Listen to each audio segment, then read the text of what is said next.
Tere, hea EKOS TV kuulaja ja vaataja. Tere tulemast kuulama meie tänast saadet, mil räägime teemast, mis ilmselt kahjuks puudutab igaüht meist. Teemaks on stress ja närvisüsteem. Kuidas siis ikkagi stressiga toime tulla ja kuidas ennast maandada, et sellest kõigest me hakkamegi täna rääkima. Mina olen Kadri Pekko ja minu külalisteks on täna Agnes Laine, tervikliku tervise uurija ja Angeelika Somelar, kes on taimetark ja loodusterapeut. Tere! Tervist! Aitäh, et me saame rääkida sellel teemal, mis on kogu aeg tegelikult ju oluline olnud, aga võib-olla praegu on kuidagi veel olulisem. Ja mulle tundub, et justkui see stressi teema on nagu mingil ajal olnud ka mingis mõttes popp. Et minu meelest olid mingid ajad, kus oli kuidagi nagu äge öelda, et ma olen jube stressis. Et see justkui tähendas seda, et sa oled nii tegus ja aktiivne ja seal on kindlasti palju teha ja sa oled asjalik. Aga mulle tundub, et me oleme täna tulnud kohta, kus see enam ei ole nagu see popp ja et on praegu olulisem olla seal tasakaalus, meelerahus ja et stressi oleks minimaalselt. Aga kuidas me ennast praegu tunneme? Kuidas te tunnete ennast praegu, kui me hakkame siin sellest saadest üldse rääkima? Et teeme korra sellise sissevaatamise korraks. Agnes? Ma tunnen, et tegelikult ma tunnen üsna rahulikult praegu ennast. Natukene isegi ootus ärev, seepärast, et tegelikult see teema mulle väga meeldib. Kogu see psühholoogia, tervis, see on täielikult minu teema. Ma naudin seda tegelikult. Ja Angeelika, sina, kuidas sa tunned ennast praegu? Praegust juba natuke mugavamini. Kaamerate, prožektorid ja kõik see sigin-sagin ja see ettevalmistus alati enne, kui lõppeks nagu rääkima saad hakata, on minu jaoks päris stressi tekitav.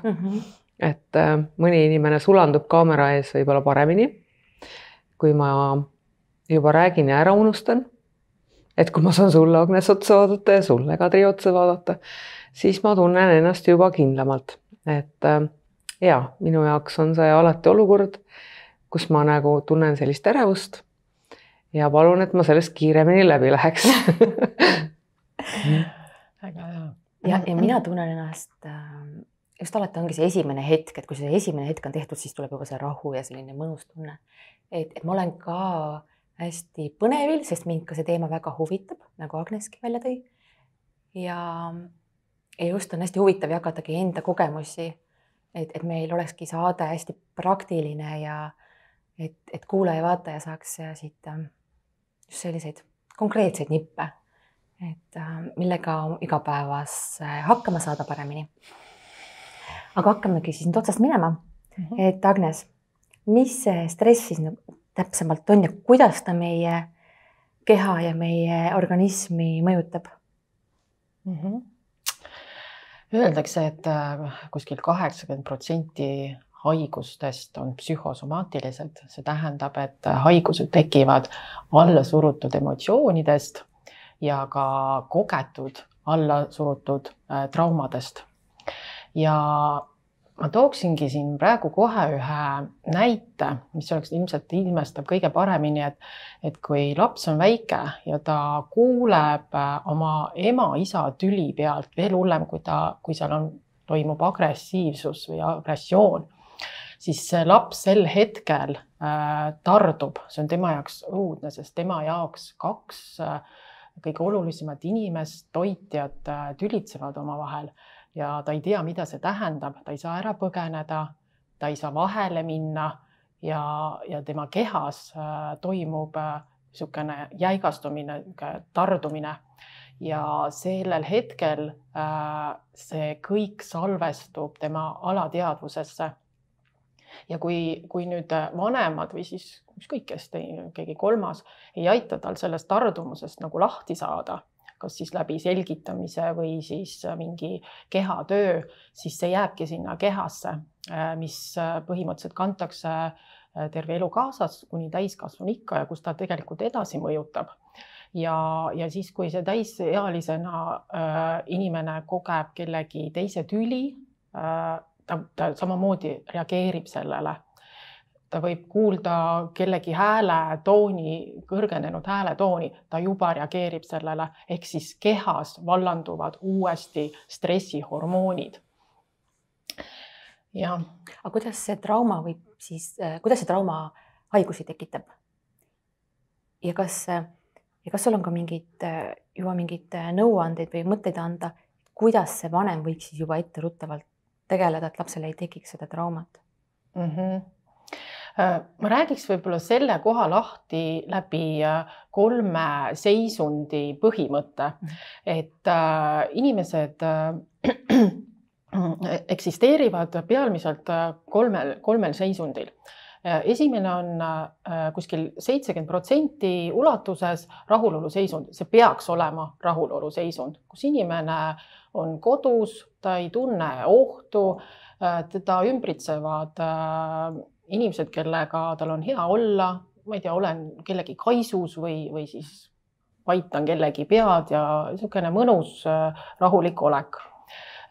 Siis on olemas teine seisund, on 25% ulatuses on stiimulit otsiv seisund, kus siis inimene põhimõtteliselt otsib enda ellu põnevust, et kas ta läheb trenni või läheb kinno või läheb reisile või võtab mõne kursuse, et midagi, mis teda köidab ja sellist uudsust tekitab. Mis see protsent oligi sellel? 25% ta peaks olema siis selles seisundis. Ja 3. seisund on siis, kus inimene võiks olla kõige vähem, see on põgene-võitle tarduseisund. Seal ta võiks olla siis maksimaalselt kuni 5%. Ja mis siis selles seisundis toimub, on see, et tegelikult ma räägiks lahti selle, et see põgene-võitleja tardu seisund on kõigil, nii inimestel, loomadel, roomajatel, kõigil selleks, kui me satume kokku ohuga, siis ta kas siis asub võitlema, peab põgenema või siis tardub, näiteks kui auto laseb signaali, sa oled seal uimane, astud tee peale punase tulega, siis sa tardud, kui ta laseb seda signaali, et sa ei astuks. Ehk et see on nagu vajalik. Ja see on väga vajalik seisund. Selles põgene-võitle seisundis inimene tunneb ärevust, viha, hirmu ja agressiooni. Et me peaksime tegelikult olema, nagu ma ütlesin, 5% selles seisundis, aga lääne inimesed tegelikult on selles seisundis peaaegu 80%. Ja ma toon jälle näite, et perekond ärkab ülesse, lapsed, mees, abikaasa, naised, mehed ja hakkab võitlus tualeti pärast, kes sinna kõige kiiremini pääseb. Siis tõuseb üles väike laps, kes üldse ei taha lasteaeda minna. Ta jonnib, ta ei ole nõus sööma, ta ei taha riidesse panna. Järgmine stress. Sealt hakkavad juba tekkima sellised väiksed ütlused ja juba ärevus kasvab. Järgmisel seisundil lähme kõik tööle, kooli, lasteaeda, me lähme autosse ja me lähme liiklusesse. Liikluses on ummikud. Järgmine stress. Siis jõuame tööle. Tööle algab meilid, tähtajad, telefonid, võib-olla mõne töökaaslasega on sul mingi sõnelus ja juba su stress juba 3-kordistub. Õhtul läheme koju jälle, ummikud, liiklus, võtta vaja lapsed, viia trenni, ise lähed trenni, siis sööd ja siis oled lõpuks nii väsinud, et sa lähed magama. Ja sedasi peaaegu, et esmaspäevast reedeni ja laupäev-pühapäeval omad stressid. Ja sedasi oleme me nagu sellises pinges ja kiiruses enamus oma ajast. Meil ei ole sellist nagu rahuseisundit, kus me väga kuskil ma ei tea, tööl lõõgastume või liikluses lõõgastume. Seda kõike on tegelikult võimalik stressi vastu võtta niimoodi, kui me oleme omandanud need oskused. Aga nagu ma ennem nagu tõin välja, kui sul on trauma, siis sa reageerid helidele, tülidele, sellistele raskematele kohtadele sellega, et sul kehas tekib stress, kui sind ei ole õpetatud sellega kuidagi hakkama saama. Et kehas tekib pinge, siis sa kuidagi ei oska käituda, et sa lihtsalt reageerid siis kohe. Ja sa reageerid, sul tuleb see niimoodi automaatselt ja teiseks selles hetkes nagu üle keha tekivad stressihormoonid ja kui sul on see kogu aeg need stressihormoonid kehas, siis see ongi see, mis tegelikult hästi palju haigust tekitabki. Nii, aga kui ma nüüd olen täiskasvanud ja ma olen selles põgene võitle seisundis, mis siis täpsemalt mu kehas toimub? Sellel hetkel siis, kui sa kohtud ohuga, siis lülitubki sisse see põgene võitle seisund ja sellel hetkel organism suunab kõik ressursid lihastesse selleks, et kas siis joosta nii kiiresti kui võimalik või siis võidelda enda eest või siis tartuda. Sellel hetkel ei ole vaja, et organismis toimuks seedetegevus või siis mingisugune sügav mõtteline analüüs või siis seksuaaltegevus ehk siis armatsemine. Sul ei ole neidel hetkedel, sul lihtsalt ei ole sellega vaja tegeleda. Kõik on lihastes. Ja kui sa siis nagu sellel hetkel näiteks sööd, kui sa oled selles seisundis, siis tegelikult seedetegevus ei toimi. Et ohuseisundis ei teki meil sekreedid, ehk siis maahappe ei teki, ensüümid ei teki ja sapphapped ei teki, et lagunduda toite lõpuni. Aga organism vajab toitaineid oma funktsioonide täitmiseks. Näiteks aju koosneb valdavalt rasvadest ja ehk siis aju vajab kasulikke rasve, näiteks lõhekala, milles on omega-3 või oliiviõli. Lihased vajavad aminohappeid ehk valke, siis näiteks veri vajab rauda, luud vajavad kaltsiumit, kilpnääre vajab näiteks tsinki, seleeni, joodi ja kui organism neid aineid kätte ei saa, ja siis ta põhimõtteliselt ei saa täita oma funktsioone. Ta ei saa täita funktsioone, rakud ei saa nagu areneda ja kehas tekib stress. Ehk siis nüüd on juba väline stress, sisemine stress ja kõik see veel kordistub siin organismis. Nii, et kui nüüd seedimata toit jääb meie organismi, siis see tekitab seedehäireid, gaase, puhitusi, käärimisi. Ja kui sinna veel lisanduvad juurde stressihormoonid ja toksiinid, siis see kõik omakorda tekitab sellist päris korralikku hapestumist organismis. Selles hapestumise seisundis ei saa korralikult, ütleme niimoodi, et kaob ära tasakaal mikroflooras, kus siis kasulikud piimhappebakterid ei saa enam eksisteerida, aga nad on ääretult olulised meile sellepärast, et nad kaitsevad meid patogeenide eest, nad elimineerivad toksiine ja nad aitavad toitaine seedida. Ehk siis kui meil nüüd neid kasulikke bakterid jääb liiga väheks, siis meil ei ole seda, mis kaitseb meid patogeenide eest. Ja öeldakse, et 80% meie immuunsüsteemist asub tegelikult soolestikus. Me jääme täiesti kaitsetuks nende sisse tungivate mikroorganismide eest tegelikult. Ja lisaks need kasulikud bakterid hoiavad ka näiteks pärmseent kontrolli all. Kui see tasakaal ära kaob, siis need pärmseen saab seal vohama hakata. Stressihormoonide ja näiteks toksiinide, eriti raskemetallide üleküllusel näiteks aktiveeruvad viirused. Omakorda see aktiivistub parasiitide tegevus ja kõik see seal kokku, sest väline stress, sisemine stress, patogeenid, toksiinid, stressihormoonid, need ongi need, mis meil tegelikult haigust tekitab.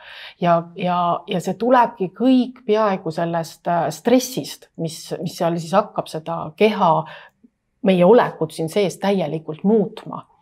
Et sellepärast on hästi oluline, et me õpiksime tegelikult stressi juhtima, õpiksime nagu tegelikult ka nii sügavale endasse minema, et need lapsepõlve kuhjunud traumad vabastada. Et see on nagu üli oluline endaga niimoodi nagu hakkama saada. Et see lihtsalt nagu ei kuhjuks kogu aeg, kuhjuks. Ja. Kuni lõpuks on nagu mingid tõsisemad tervisehädad, et hakata nagu peale, et kui on mingi väiksem koht, mitte lükata neid kuskile tulevikku või minevikku. Ja. Et nende, kõik need, mis ma seal nimetasin, nende tulemusel tegelikult hakkavad toimuma sellised sümptomid nagu ärevuse korral vererõhk tõuseb, põhimõtteliselt tõuseb ka kehakaal, siis väsimust võib tekkida isegi krooniline väsimus, seedehäired, igasugused nahaprobleemid, hormonaalprobleemid, mäluprobleemid, uneprobleemid, kõiksugused haigused, mida tegelikult tänapäeval liigitatakse krooniliste haiguste alla. Ka võiepõletikud, eriti lastel. Ja. Aga mis siis teha võiks selliste puhul, et kuidas me saaks nagu toetada ennast just ka toidulisandite ja toitumise poolega? Toitumise poolega sellistel pingelistel aegadel ja rasketel hetkedel täitsa võiks mõelda, et võtta ergutavad joogid maha, et ei tarbiks kohvi, kakaod, taniinirikkaid jooke. Ka must tee näiteks võib olla rohkem taniini seal sees kui kohvis. Kohvi ringleb meil organismis 12 tundi ja meres. Et kui sa lõuna ajal mõtled, et ma teen täna praegu veel teen ühe tassikese kohvi, aga kui ikkagi uni on häiritud, siis võiks mõelda, et see kohvi võiks veel varasemaks jääda.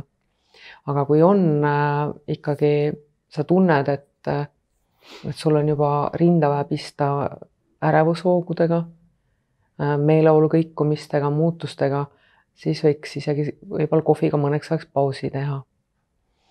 Nagu Agnes rääkis, et esimese löögi alla satuvad meie nii-öelda seedesüsteem, teisisõnu meil erinevate mikroelementide omastamine on kannatatud, läbi selle ka vitamiinide omastamine kohe on löögi all ja võib-olla peakski alustama sellest, et toit saaks seeditud. Näiteks üks viis on toetada ennast seedensüümidega, mis on siis ka valgud, mis aitavad valke lõhustada.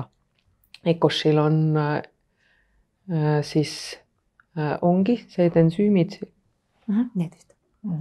Jah, ekosüüm on nimeks, mis on niisuguse hea laia spektriga ja täitsa julgen soovitada, et kui sa tunned ikkagi peale söömist ennast ebamugavalt väsimus ütleme, annab märku või rõhatised kõht puhitab või sa tunned, et see kehakaal tõuseb ja söök ei seidu ära, siis ei oleks veel mõeldagi, et mõistlik oleks teha võib-olla siis kuurina ensüüme.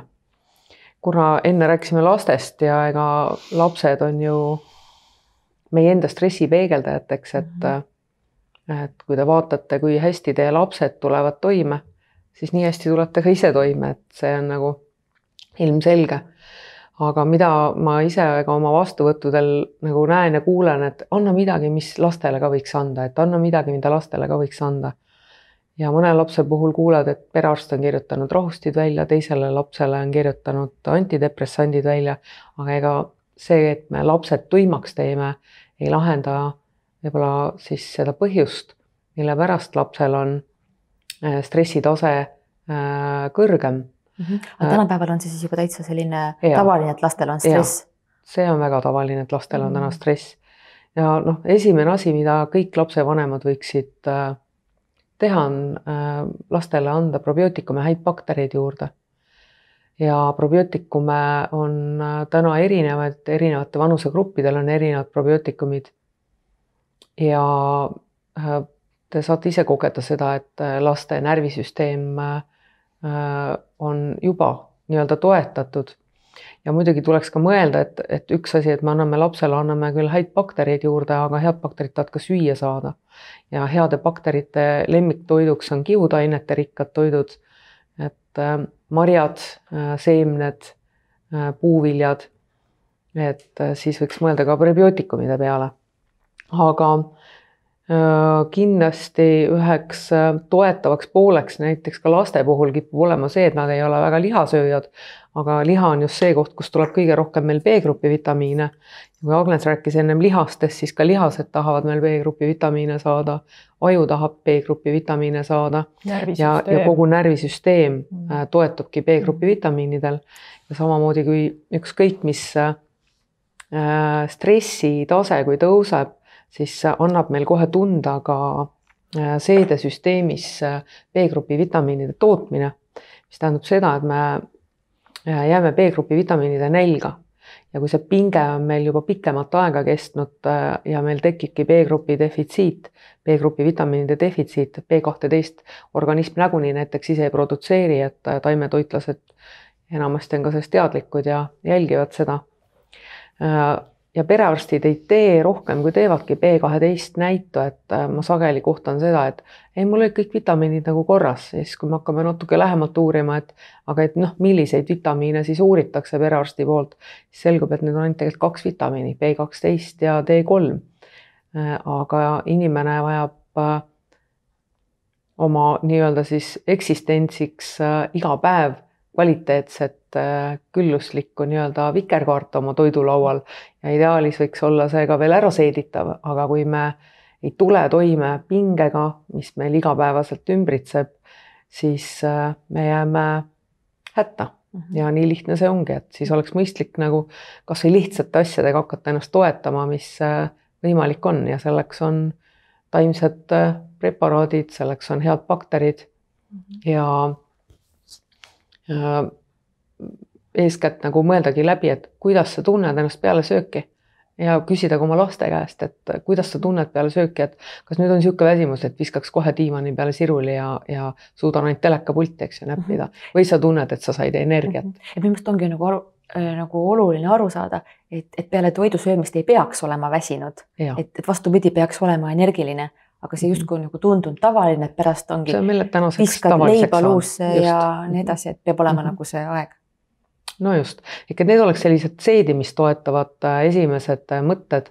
Hiljem võib-olla räägime natuke ka sellest, kuidas närvisüsteemi toetada. Aga kuidas siis ikkagi, oleme nüüd hästi praktilised, et kui tunned, et hakkab midagi tasakaal paigast minema, et mis võiks olla need sellised tööriistad või viisid, kuidas ennast maandada, oma stressi madalana hoida või et teda ei oleks. Agnes, mis need sinu viisid on? Kui füüsilise koha pealt vaadata, siis mind toetavad hommikuti hästi võimlused, 5 tiibetlast ja Shindo venitused, et nad toovad hästi keskmesse ja nad annavad hästi palju energiat, et mul oli väga pikalt mingi periood, kus ma olin nagu keset päeva juba nii väsinud, et ma ei jõudnud enam mitte midagi enam õhtul teha. Ja nagu see on minu jaoks päris suur ime, et nad nagu tõesti annavad terveks päevaks energiat ja ka jalutamine, et minu jaoks on loodus ikka täielikult A ja O, et 10 minutist ei aita, 1,5 tundi, siis ta nagu tõmbab kuidagi selle keha ümbert energeetika täiesti puhtaks nagu. Et need 3 on nagu minu sellised füüsilise tegevuse poole pealt, mis mind aitavad. Mind ka nii kõnetab see looduses olemine ja see samamoodi, et ükskõik mis tuju sul on, kui sa lähed, et kõige olulisem on see, et sa lähed välja. Et isegi kui ilm on kehv ja vihma sajab, siis sa tagasi sa oled õnnelikum. Täiesti teine inimene. Ja sa just kui ikkagi nagu kõnnid või osadel on ka see jooksmine, mis neid maandab samamoodi. Et ka siis jooksmine või jalutamine, et sa justkui nagu raputad maha selle mingit sorti mure või mingid mõtted, mis ei toeta. Aga Angeelikat, millised tegevused sul hommikul on niisugused, mis sind ega sarnased sinule, et ega samamoodi vaja liigutamist, et keha nii-öelda liikuma saada. Ma füüsiliselt teen Qiguni ja Qigun on energeetiline, ütleme siis ma panen oma energeetika liikuma enda sees ja ma võin sellega alustada juba voodis, aga ma võin ka sellega õue jõuda. Aga üks asi, mis meid kindlasti ka toetab igapäevaselt, on karastamine. See on nagu, ütleme, et päevanoel vahel on see, mõtled, et see on nagu kõige kaunim osa minu päevast, kus ma saan paljajalu olla muru peal õues olenemata siis ilmast ja see loodus on asendamatu, kui sa saad ikkagi kontakti loodusega, siis igal ühel on oma, mul vahel piisab, et ma kannan midagi taskus loodusest või ma olen selja vastu loodust, aga hästi aitab ka, et ma olen lihtsalt paljajalu korraks õues, et talvel ka ja talvel, ehk et ma vees käin aastaringselt, et see on nagu see osa, mis kuulub minu päeva hulka. Ja ma ise tahaks veel enda poolt lisada ka sellise, mis mina olen märganud, mis minu jaoks on hästi oluline, on, et oleks ikkagi mingi päevarutiin ja rütm. Et ei maksa seda sõna rutiin karta, mida ma ise olen hästi pikalt kartnud. Tegelikult see rutiin on just see tegelane, kes toetab keha ja kehale nii meeldib tegelikult. Ja teab, mis on järgmiseks tuleb ja tuleb söömine ja nüüd tuleb magamine. Mida rohkem rutiini, seda paremini organism tuleb toime ka äärmuslike olukordadega. Ja see rutiin on meile kuskilt on nagu loodud see, et see on nõme, et ilmselt see on äkki sellest, et ilmselt teevad võib-olla rutiinset tööd, aga ka iga töö saab ka mõelda enda jaoks, eks ju, mitte rutiinseks. Aga kui organism oskab oodata, et kui mingigi rütmi suudad talle tekitada, siis igasugused väikesed väljapoolt sisse tulevad stressid ei löö meid rivist nii lihtsalt välja. Ja, on kergem nagu vastu võtta organismil. Ja, et ma ise olen küll märganud, et kui kasvõi selline tavaline näide, et kui mul on mingi enam-vähem päevarütm ja kui mõni päev läheb see rütm nagu täiesti teistmoodi, siis ma olen kuidagi häiritud kohe, ma ei suuda nagu saada lainele. Nii on, jah. Et minu arust see on nii oluline märgata. Aga vaata tänu sellele, et sa oled seda rutiini tundnud, kogenud ja sa oled seda kogeda saanud, kuidas ta sinuga on nagu olnud. Vaata, kui lihtne on sul tulla olnud tagasi sellesse rutiini, eks ole. Rahuseisundisse. Ja kui sa märkad, et see nagu lihtsalt ma tegin täna midagi teistmoodi. Et ma arvan, et hästi oluline ongi kõige selle juures märgata, et mis tegevus või mis asi mul tekitab hea tunde. Et nüüd me võiskisin vaikselt juba minna nende vaimsete praktikate juurde, et kuidas me saaks ennast siis igapäevaselt veel toetada. Et ei tekiks sellist suurt kokkuvarisemist kuidagi korraga ja organismil ei oleks kogu aeg selline raske, et seda on võimalik tegelikult siin väikeste tegevustega hoida. Et mis, Agnes, need sinu tegevused on? Nii huvitav oli just, et mingi nädal aega tagasi vist. Ma mõtlesin, et mul ei olegi eriti, ma ei pusigi oma emotsioonidega, et jube nagu rahulik on ja kus siis elu hakkas andma. Ja ikka korralik siukene nagu hirm või siukene nagu stress oli kehas. Ja mul on tõesti neid kogunenud erinevaid siukseid meetodeid nagu päris palju ja ma nagu kasutan neid siis erinevatel aegadel, see, mis mulle parasjagu sellel hetkel nagu kõige õigem tundub. Ja siis nüüd see nädal aega tagasi, sealt ma saingi tuua ennast välja läbi tänulikkuse. Et see oli enda jaoks ka, et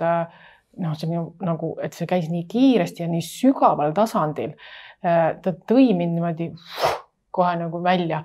Ja miks nagu tänulikkus tegelikult hästi töötab, on sellepärast, et tänulikkuse sagedus on väga kõrge, see on 900 hertsi, aga näiteks hirmuga võrreldes hirm on 100 hertsi ja kõige madalamad on meil süütunne ja häbi, mis on 30 ja 20 hertsi.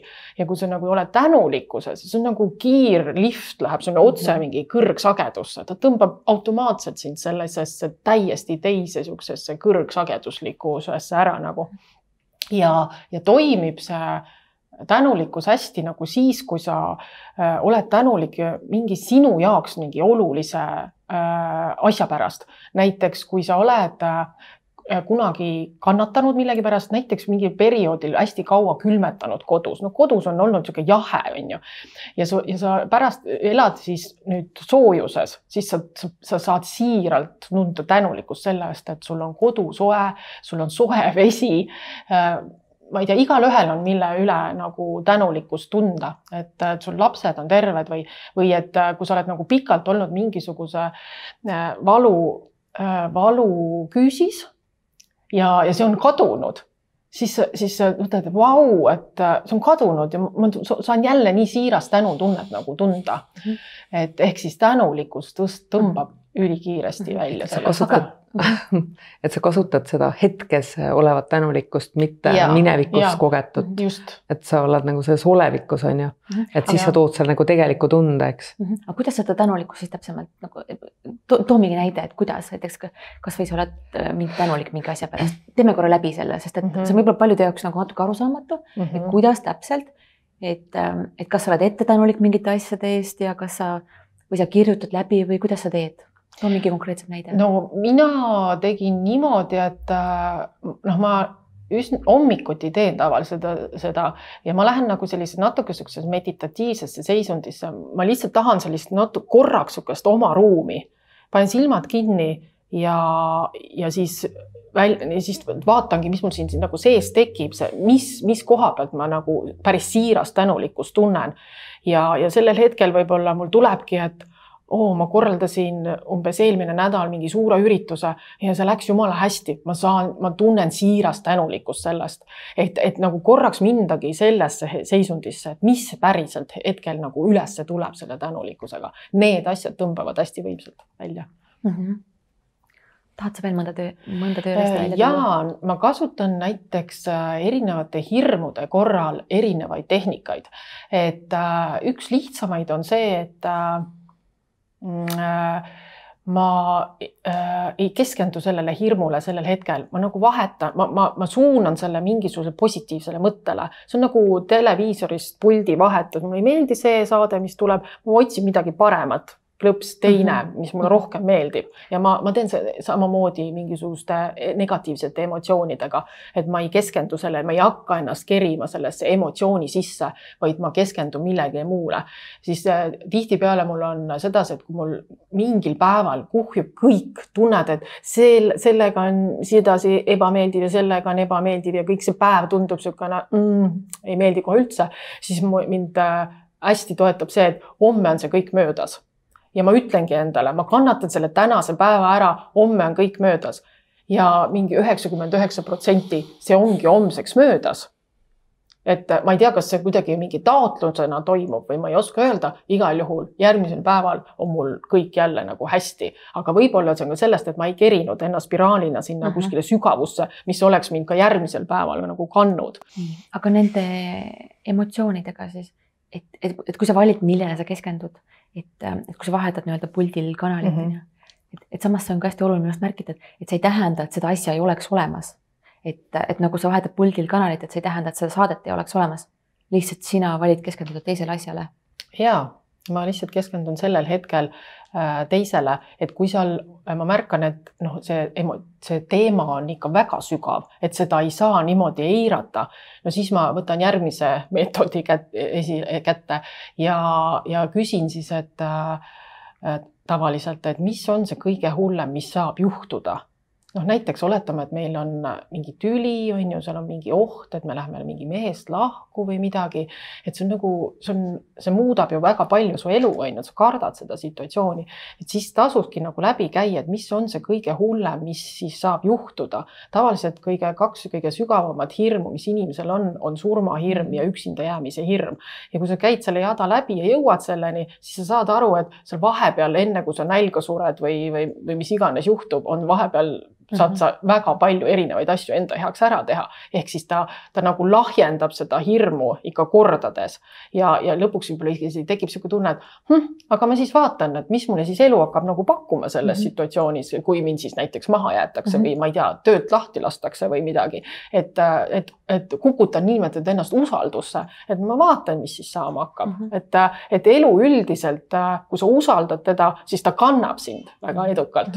Et vahel ongi täpselt nii hea nagu uuesti läbi teha, aga nagu sa rääkisid, et kui on mingi hirm, siis okei, miks ma kardan, mis on kõige hullem, mis juhtub, on ju, ja siis et keegi nagu aitab sind, toetab sel teel ja küsib sinu käest, on ju, sa vastad talle, taga edasi, mis siis juhtub, kui see juhtub ja mis siis, ja tavaliselt jah, sa jõuadki sinna surmahirmuni või ja et see on nii oluline, vahel on see nii hea läbi teha.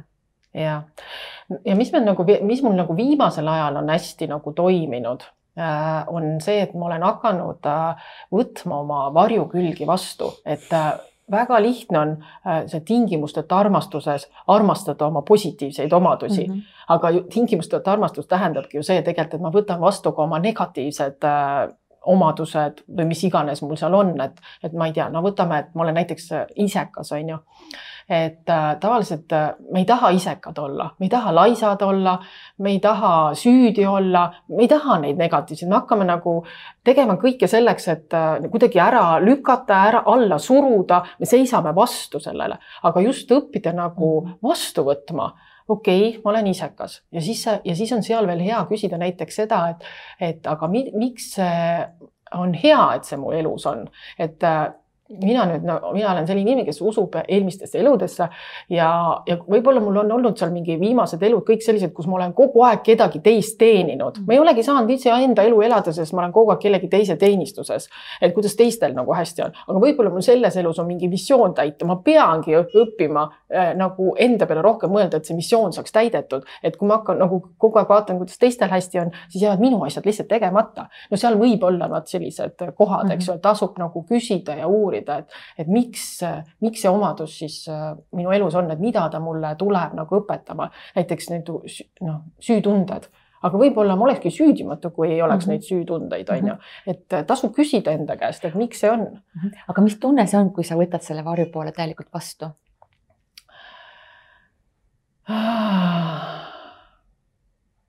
Mis tunne see on?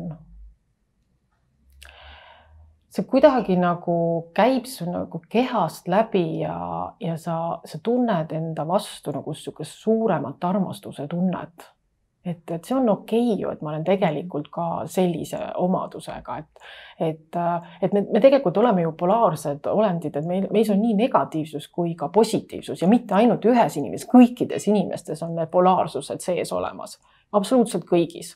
Ja pole mõtet seal hakata siis mingisugused enda mingid osi nagu maha suruma, et ei, mina selline küll ei ole. No olen, võtan vastu, mis siis? See on natuke see koht ka, et see on ka üks põhjus, miks tekitabki stressi, et me olemegi ülikriitilised iseenda suhtes. Me ei ole üldse nii kriitilised teiste suhtes.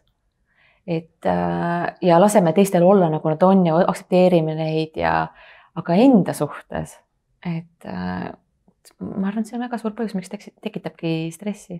Ma ühe näite tooksin veel, mis mul on nagu viimasel ajal, ma lihtsalt olen selle üle ka nagu äärmiselt tänulik, on see, et ma olen õppinud lõõgastuma kaosesse, sest minu jaoks on ääretult keeruline olnud sellised olekud, kus nagu üks eluetapp hakkab lõppema, kus vana enam ei toimi ja uut ei oska ja siis sa ei suuda seda olukorda kontrollida, seepärast, et mitte midagi see lihtsalt on kaos, eks ju.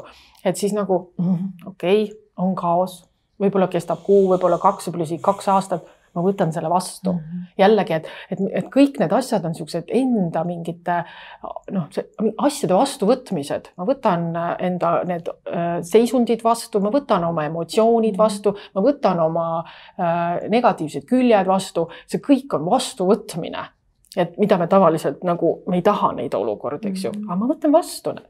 Ja minu meelest on seda, ma nii nõustun sinuga, see on nii oluline punkt, et see tundub natuke nagu segane, mis mõttes ma võtan vastu või miks ma peaks vastu võtma seda. Aga minu meelest on kuidagi see tunne, et siis hakkabki vabadus, kui ma võtan vastu, et jah, ma olengi selline, jah, ma võingi kiirustada vahepeal või mis iganes. Oluline on ka veel see, et sa ei pea seda heaks kiitma, sa võtad ta vastu. Et sa ei pea talle nagu jõudu andma. Sa lihtsalt aktsepteerid. Lihtsalt aktsepteerid, nii ma olen. Ja siis ta hakkab lahustama. Ja just, et hakkab siis tegelikult ju raugema. Et sa ei toida teda, sa ei anna talle jõudu enam. Et ta on toodud nagu nii-öelda nähtavale ja siis ta hakkab nii-öelda täpselt nagu lahustama, nagu sa ütlesid. Just. Minule ka väga sobib siukesed sarnased Agnesega, aga võib-olla väikeste nüanssidega. Et eriti kui asjad pea peal kokku löövad ja võib-olla ei tulegi enda sees sellist objektiivset suhtumist. Et siis ma võtan niisuguse vaatleja rolli, et ma ei anna hinnangut, ma luban olla ja ma ka vaatlen ennast, et kas ma lähen siis meditatsiooni, aga lähen ka meditatsiooni vaatlejana, mitte nagu peategelasena. Ja läbi selle vaatluse on ka lihtsam vastu võtta. Et siis ma näen neid aspekte rohkem, et miks need nii on ja võib-olla ei ole isegi teinekord oluline, et kohesed vastused tulevad, kuivõrd, et ma võtan selle omaks. Ma ise olen nagu harjunud hommikuti vahetult enne ärkamist, siis kui veel natuke oled veel unes ja siis juba natuke oled nagu ärkvel, aga ma olen vaadanud, et see on nagu see aeg, kus ma saan kõige mugavamalt, kõige kiiremini mõjutada oma alateadust ja tuua läbi selle erinevaid siis teadvusi. Ma kasutan hästi sageli erinevaid hingamispraktikaid ja ma ka hommikul, ma ei tule voodist väljagi, et ma teen endale mõned hingamispraktikad. Ideaalis võiks alati olla väljahingamine pikem kui sissehingamine, et see puhastab ära kogu meie pärilikku energia ja annab ruumi juurde selleks päevaks. Aga üks väga lihtne hingamine on 5+5+5. Hingan mõttes sisse, loen 5-ni, hoian hingamist kinni, loen 5-ni ja hingan välja mõttes, loen ka 5-ni. Et see jääb alati kõigile meelde. Ja seda võiks teha ükskõik, kus te olete. Te ei pea seda tegema ilmtingimata just hommikul ärgates, aga te võite teha punase foori tule taga. Või et kui te saate kehva e-maili või keegi ehmatab teid või kui te ei ole ise endaga rahul, või te vajate hetke endaga kogumiseks, endasse kogumiseks, siis tehke see hingamine, te kohe tunnete ennast, et olete 2 jalaga maal. Aga teeme korra äkki läbi selle hingamise, et siis võib-olla kuulajal vaatajal on ka lihtsam seda tööriista nii-öelda leida või mingi olukord. Ideaalis võiks nagu suunata selle mõttes kohe oma kogu selle hingamises ja nabapiirkonda, et kui sa hingad sisse, et sa tunned, kuidas sul kõht hakkab tõusma. Ehk et proovimegi hingata nii, et lugege ise mõttes, igal ühel on see viis oma. Te peab olema niimoodi, et teil on endal mugav hingata. Ja ideaalis võiksite ka olla sellises poosis, kus te saate istuda hetkeks või olla hetkeks vaikselt, rahulikult, aga õlad lõdvestunud ja ka lõug lõdvestunud. Kui teil lõug on lõdvestunud, siis on keha ka lõdvestunud, et see on ka vana nipp ja trikk. Et kui te õhtul magama lähete, siis vaadake, kas lõug on lõdvestunud. Ehk et proovime hingata niimoodi, et sa tunned, et sul sisse hingates su kõhukene hakkab tõusma. Vaikselt rahulikult hingad niimoodi, et sa ei pea väga pingutama. Kui sa oled selle kõhu parasjagu nagu täis saanud, sa võid seda 5 ju kiiresti ja ka aeglaselt endale lugeda. No ta peaks olema just sinu 5. Ja siis mõttes loed. Teeme väikse pausi ja loeme uuesti 5-ni. Ja näiteks väljahingamine võiks tulla suu kaudu, et sa isegi tunned seda õhku.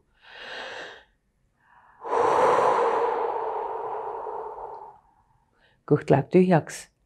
Väljahingamine see on üks ilusamaid hetki. See on suur kingitus, millega sa puudutad seda maailma. Sa teed kingituse sellesse päeva.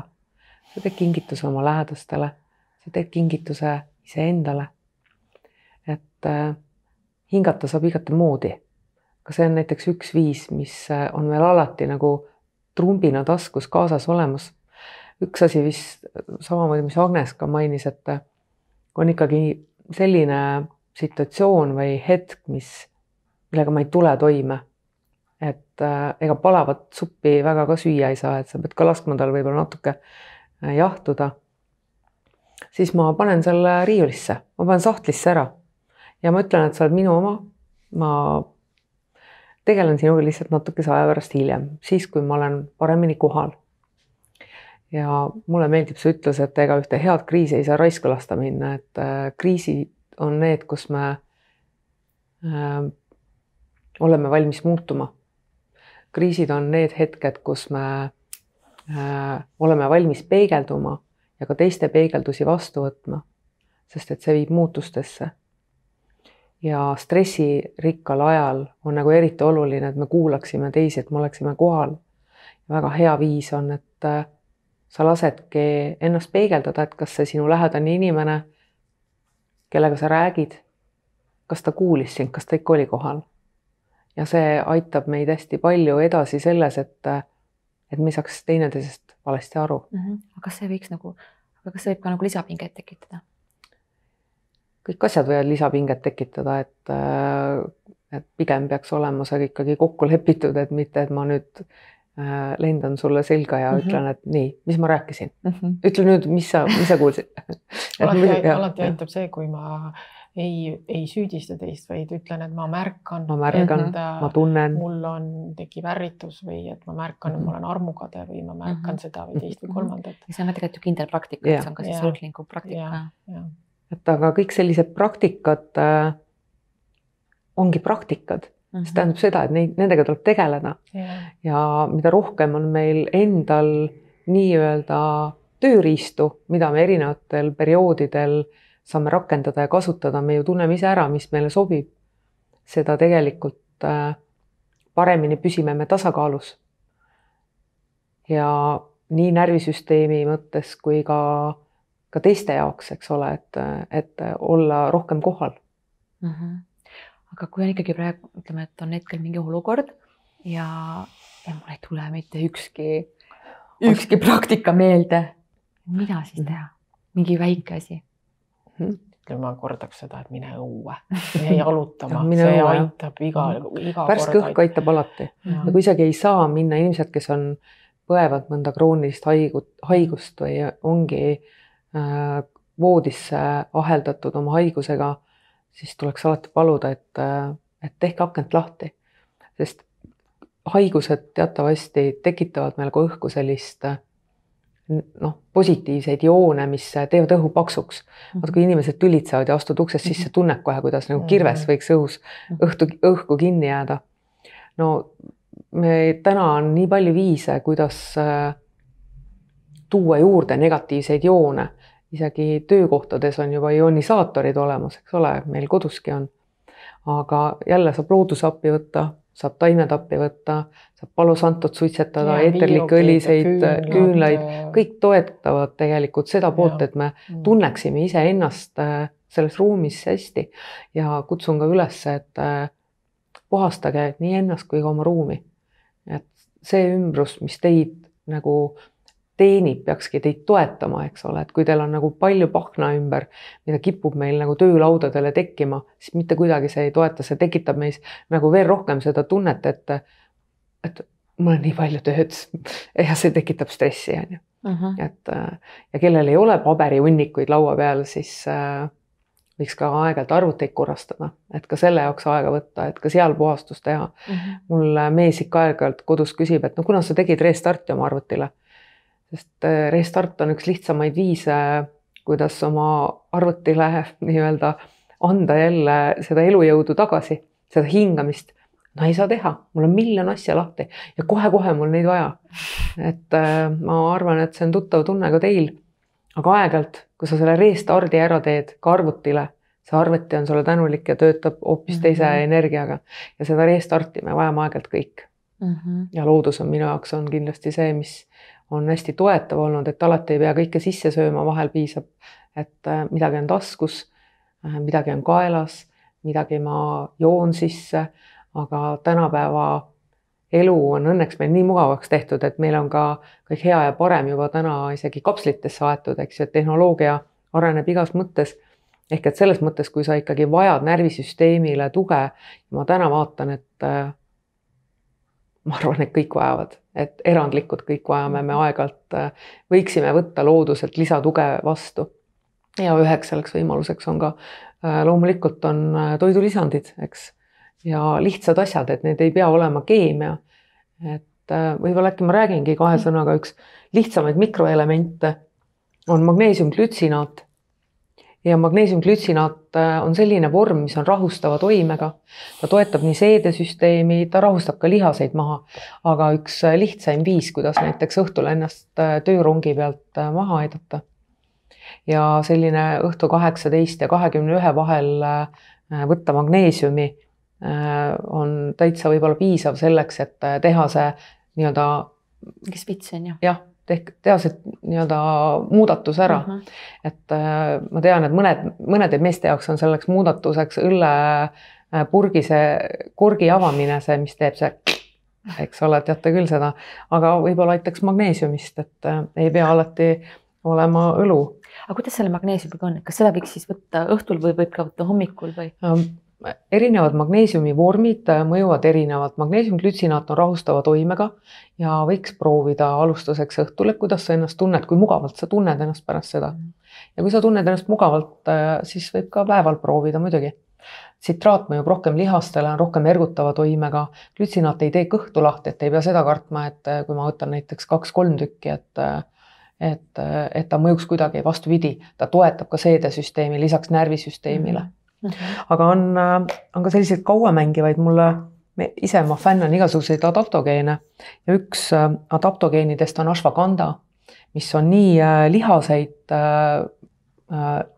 ja siis liigeseid, kõõluseid toetava toimega, aga ta on üks ainukesi adaptogeene, mis on ka siis rahustava toimega. Ja adaptogeenide eelis on ka see, et neid võib pikemaaegselt tarvitada ja ta mõjub ikkagi kogu organismile tervikuna, et ta suunab energiat sinna, kus on seda vaja ja vaigistab sealt, kus on seda üle. Ehk et mõnele inimesele sobib just ashwagandha selleks puhuks. Kuigi magneesiumi puhul võiks öelda, et naised üle 40 ei ole kellelgi seda üle. Ja üldse mikroelementide puudus on täna üleüldine, et tasuks nagu kõigil kriitilise pilguga vaadata oma toidulaudu üle, et kas ma ikkagi saan, omastan seda toitu ja kui palju mul sealt ikkagi mikroelemente reaalselt nagu kätte tuleb. Sest kui meil on ükskõik mis krooniline haigus, ükskõik mis põletik, siis see räägib ise juba, et tegelikult on organismis midagi vajaka. Juba korra mainisime enne, et õhtul võtta probiootikume, et kui teie seedesüsteemil, kui teie kõhul läheb kõik hästi, siis läheb teil kahe kõrva vahel ka hästi. Et see on ka nagu vana teada trikk, eks ole. B-grupi vitamiine tuleks tarvitada pigem ikkagi hommikul, mitte õhtuks. Aga õhtuks võiks mõelda, kellel on keeruline ikkagi magama jääda või une kvaliteet jätab soovida, siis Ecoshil on selline heaune kompleks, mis koosneb taimedest, koosneb aminohapetest ja täitsa eraldi on meelerahutoode, mida ma soovitaksin praeguses meie sellises natukene võib-olla kriisi ja stressirikkas eluperioodis kasutada inimestel 100-150 päeva isegi.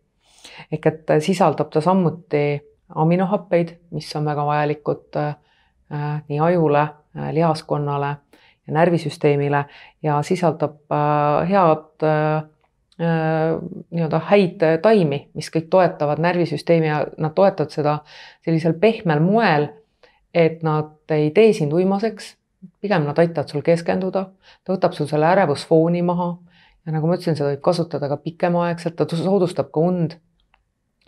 Ja kellel on ärevushäired, nad võiksid seda kasutada, kellel on kroonilised väsimused, võiksid seda kasutada. Naised menstratsiooni eel sammuti ka nii premenopausi kui ka menopausi ajal toob ta kindlasti leevendust. Et igas mõttes tasuks oma närvisüsteemi teatud eluperioodidel toetada, sest et üks korralik stress, ütleme, et 1 minut sellist stressirohket hetke, halb telefonikõne, üks halb infokild, mis te saate, kus sa nagu minut aega sa tunned, et see on sind halvanud, see on põhimõtteliselt 48 tundi on organismil immuunsus halvatud. Ehk et see tähendab seda, et sellel ajal, sellel päeval sa ei saa olla kindel oma immuunsuse peale, aga meie päevad on täna kõik stressirikkad, ja sellepärast nagu tasuks nagu teadlikumalt nii toituda, puhata, liikuda ja kui uni on piisav, siis ei ole meil ka probleeme, ütleme, selliste päevapingetega toime tulla, aga igapäevaselt kuulen siit ja sealt, et jah, magama jään hästi, aga näed, kella 3 hakkan kella vaatama või siis ärkan küll üles, aga hommikul ma tunnen, et ma ei ole välja puhanud. Tasuks ka uurida, kui palju seda tegelikku und teil üldse on, palju seda REM-und teil on. Et see on ka teinekord inimesi jahmatav, et lähen küll õigel ajal magama, aga selgub, et tegelikult ma magan väga vähe. Ja kuidas seda oleks hea uurida? Mingid äpid või? Tänapäeval on äpid, kellad mõõdavad seda, on sõrmused, mis mõõdavad ja kui on ikkagi probleemid, siis on vaja ikkagi pöörduda perearsti poole ja tänaseks ju on võimalik ka ise minna uneuuringutele ja ka ise sellest maksta, kui on vajadus selleks.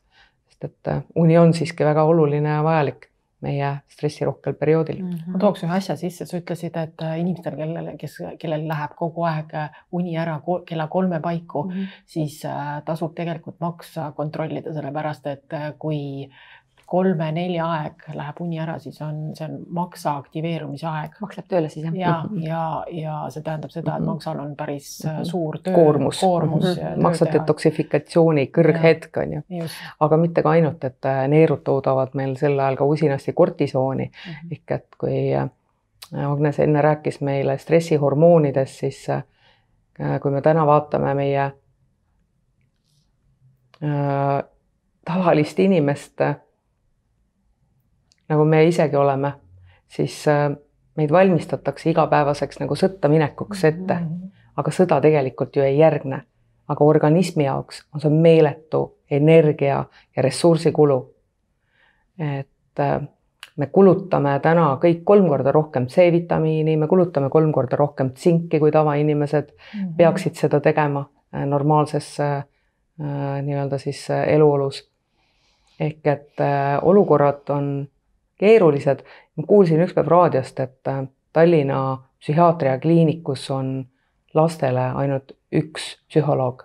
Kas te saate aru, terve Tallinna peale, et kes on siis riiklikult, et ma loodan, et ma kuulsin valesti, et kallid lapsevanemad, te olete kõige paremad psühholoogid oma lastele.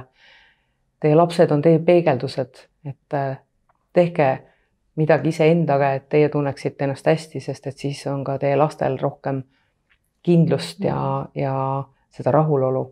Ehk et on palju lihtsaid väikseid tehnikaid, mida igaüks saab teha.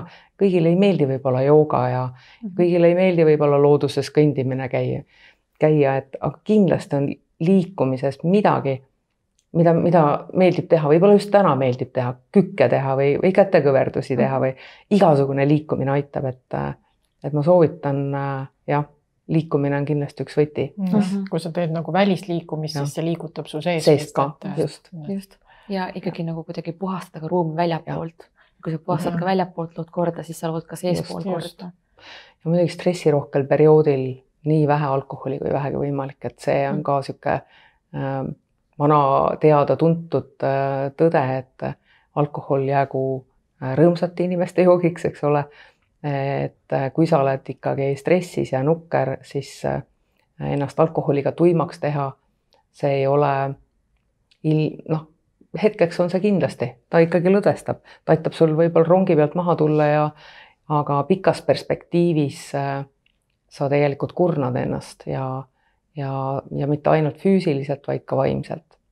Aga kui nüüd lõpetuseks võtta kokku, siis mis on see üks kõige olulisem asi, mida kui inimene nüüd praegu kuulab või vaatab meid, et ta jätaks meelde siit sellest saatest? Mina võib-olla ütleks seda, et selline sisemine vaatlus, nagu tullagi nagu korraks iseendasse ja küsida endale, et mis minu sees praegu toimub, mida ma tunnen, mida ma kogen ja seda täiesti julgelt nagu välja öelda, et tood selle esile. Ja nagu me rääkisime, et kui sa selle ütled välja, siis see hakkab raugema. Minu jaoks on nagu see kõige olulisem. Angeelika, sulle?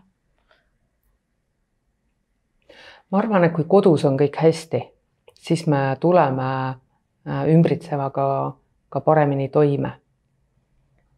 Siis need väliskeskkonna mõjutajad ei mõjuta meid nii palju.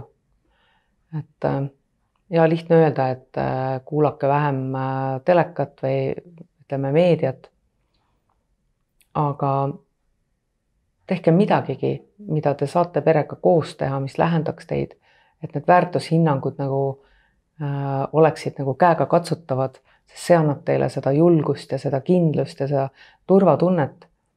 Ega elu peabki põnev olema, see muidu me ei õpi, aga see turvatunne hakkab meie enda seest. Ja selleks me saamegi ise samme teha ja see aitab meil stressiga paremini toime tulla. Me otsime inimestes, kaasinimestes samamoodi. Me otsime, et nad pakuksid meile hingerahu. Jaa, hingerahu, aga nagu stabiilsust. Aga stabiilsus sageli tähendab seiskumist. Seiskumine tähendab, kui teil üks vesi ämbris ikka tükk aega seisab, siis te teate, et see vesi hakkab teistpidi käima, läheb teised eluvormid tekivad sinna sisse, ehk et ta läheb hapuks. Vesi peab voolama ja elu peaks ka voolama. Ehk et ei tohiks karta muutusi. Ei tohiks karta muutusi. Ehk et valmistada ennast igapäevaselt ette muutusteks, et mida kiiremini me kohaneme, seda tugevamad me oleme. Ja seda vähem stressi me kohaneme. Ja seda vähem stressi. Aitäh teile. Nüüd sai väga palju näpunäiteid, ideid, soovitusi, mõtteid. Ja et igaüks ise nagu käiks läbi oma peas, et mis teda kõnetas, mis tema siit meelde jätab endale, võib-olla ka kirja paneb endale kuskile, külmkapi peale näiteks. Et kui on mingi olukord, et siis tuleks meelde, et mul on kuskil see kirjas, et kuidas ma saaksin ennast nagu korraks välja tuua sellest kohast, kui tekib. Ja ma oma poolt lisaks selle, et ikkagi vaadata üle need tegevused, mis rõõmu teevad. Et võib-olla, kui sa oled väga sügava stressis, sul võib olla raske, mitte miski ei paku rõõmu, aga siis ikkagi natuke nagu tunnetada, et äkki seal ikka midagi on. Naer aitab. Ja naer, muidugi, sellest me ei rääkinudki. Palju naeru. Ja vaadata kas või ma ise tunnistama, vaatasin ise üks päev Sõpru järjest, seriaali Sõbrad. Ja ma pole kunagi neid nii palju järjest vaadanud. Ja see oli nii lõbus. Ja see oli tõesti. Ja tunne, enestunne, kõik oli teistmoodi. Muidugi. Ja, komöödiaid vaadata. Vaadata tõesti sellist nagu head komöödiat, kus ei ole liiga palju reklaami. Ja. Aga aitäh, et te kuulasite. Me loodame, et me inspireerisime teid ja tahaks muidugi soovida ja loota, et kellelgi ei ole nüüd stressi enam. Aga eks me peame olema ausad ja realistlikud, et lihtsalt märgata ennast ja aksepteerida ja pidada ka meeles seda kohta, et kõik möödub. Kõik möödub. Aitäh sulle ja uute kohtumisteni ja aitäh teile. Aitäh teile.